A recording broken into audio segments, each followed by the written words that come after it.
Aiwa akazinyawo kurumidza kuita Tione chakweni zvatosvika pakuonesana here.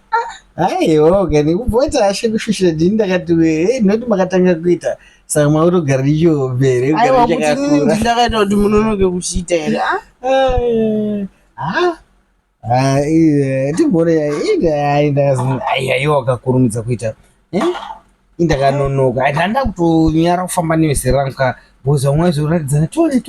vanhu vachiratidzana ini handakana chekuratidza mushando waratidzei manje ndakakurumidza ndakatotangira vezera rangu kuchikoro kuti ndaitongovanyemudzira ndichivarakidza kuti honai ndaanacho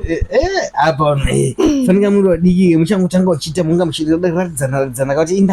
ndaanacho ndachiita ivo hauna unenge waichita sekusaririra ndandaakuratidzwa kusaririra ka timbona chako kani ndokuratidzawo changu kani audi kuona changu ndichazochiona idzi ndinozati urutyawo seka kuti vakatora chitupa chembiri arodzi